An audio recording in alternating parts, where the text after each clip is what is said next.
Students, welcome to chemistry classes. 10th और 12th की board exams चल रहे हैं। आई होप आपके एग्जाम्स बहुत अच्छे जा रहे होंगे। इस वीडियो में आज मैं आपको बताऊंगी जो केमिस्ट्री का आने वाला एग्जाम्स है उसके लिए कौन कौन से चैप्टर्स हैं जिनको आपको अगर अच्छा स्कोर करना है तो उनको आपको पढ़ना ही पड़ेगा। और कुछ चैप्टर्स ऐसे हैं जो मीडियम इंपॉर्टेंट हैं, मतलब जिनमें से क्वेश्चंस बन भी जाते हैं और सिलेक्टिवली ही क्वेश्चंस आते हैं।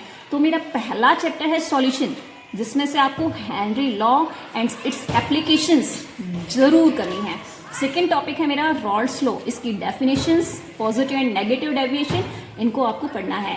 और थर्ड है कॉलिगेटिव प्रॉपर्टीज, चारों ही कॉलिगेटिव प्रॉपर्टी की डेफिनेशन और चारों ही कॉलिगेटिव प्रॉपर्टी आपको बहुत अच्छे से करनी है। Relative lowering of vapour pressure, elevation in boiling point, depression in freezing point and osmotic pressure is most important. Second मेरा चैप्टर है इलेक्ट्रोकेमिस्ट्री, जिसमें से आपको फेराडेज लॉ, जो मल्टीपल टाइम एग्जाम्स में रिपीट हुआ है, नॉनेस्ट इक्वेशन को डिराइव करना और इस पे न्यूमेरिकल बनते ही रहते हैं। और फिर है कॉलरॉस लॉ, जिसपे न्यूमेरिकल भी आता है और डेफिनेशन भी आई हुई है। उसके बाद है मर्करी सेल्स, जो भी प्राइमरी सेल्स और सेकेंडरी सेल्स हैं उनको आपको बिल्कुल नहीं छोड़ना है अगर आप केमिस्ट्री के पेपर में अच्छा स्कोर करना चाहते हैं। थर्ड टॉपिक है मेरा केमिकल काइनेटिक्स, जिसमें से कुछ डेफिनेशंस आती हैं जैसे molecularity, elementary reactions, half life period, integrated rate equation है जिसको डिराइव करना आता है, integrated rate equation for first order, और हेनेस इक्वेशन है जिसकी डेफिनेशन भी आती है, कॉलिजन फ्रीक्वेंसी है। और इसके बाद है मेरा फोर्थ टॉपिक कोऑर्डिनेशन कंपाउंड, जिसमें से कंपाउंड्स की IUPAC नेम है। आइसोमेरिज्म टॉपिक, जिसपे हर बार क्वेश्चन बनता आया है। फिर Werner theory, crystal field theory for octahedral and tetrahedral, बहुत कॉम्प्लेक्सेस। अगर आपने अभी तक ऑर्गेनिक केमिस्ट्री को नहीं पढ़ा है और अगर आपको ऑर्गेनिक केमिस्ट्री बहुत टफ लगती है तो आप ऑर्गेनिक केमिस्ट्री में सिर्फ नेम रिएक्शंस को पढ़ के भी आप बहुत अच्छा स्कोर कर सकते हैं। Aldehyde ketones and carboxylic acid हैं, एमीन्स हैं, हैलोएल्केन्स और हैलोएरीन्स हैं, अल्कोहल फिनोल्स एंड ईथर्स, इन सभी में से आप नेम रिएक्शंस को पढ़िए।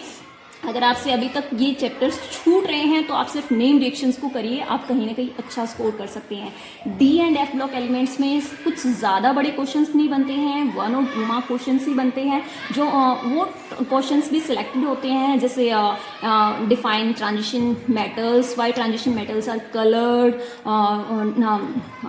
Oxidation state, lanthanide contraction and actinide contraction को एक्सप्लेन करना, ऐसे ही क्वेश्चंस बनते हैं इनमें से। देन बायोमोलिक्यूल्स में से वही क्वेश्चंस आते हैं जो बार बार रिपीट होते आए हैं ना। Differentiate globular and fibrous protein, DNA and RNA को डिफरेंशिएट करना, एसेंशियल और नॉन एसेंशियल अमीनो एसिड्स क्या होते हैं, जो प्रोटीन्स हैं उनकी स्ट्रक्चर, प्राइमरी सेकेंडरी और जो टर्शियरी स्ट्रक्चर्स हैं उसको एक्सप्लेन करना। स्टूडेंट्स, आप अगर अभी तक आपने कुछ टॉपिक्स हैं उनको अच्छे से नहीं पढ़ा है तो ये जो टॉपिक्स मैंने आपको बताए हैं अगर आप इन्हें भी पढ़ेंगे तो कहीं ना कहीं आप बहुत अच्छा स्कोर कर सकते हैं। तो स्टूडेंट्स, पढ़ते रहिए केमिस्ट्री, और इंपॉर्टेंट टॉपिक्स मैंने आपको बताए हैं, आप इनसे ज़रूर गो थ्रू के जाना। और मीडियम जो इंपॉर्टेंट टॉपिक्स हैं थोड़ा बहुत अगर आपसे अभी तक ये नहीं पढ़े गए हैं, थोड़ा बहुत आप इनको साइड में रख सकते हैं।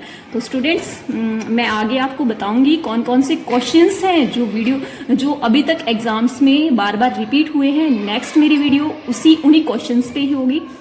तब तक के लिए मेरे चैनल को देखते रहिए, मेरी वीडियो को लाइक, सब्सक्राइब और शेयर ज़रूर कीजिए। Thank you.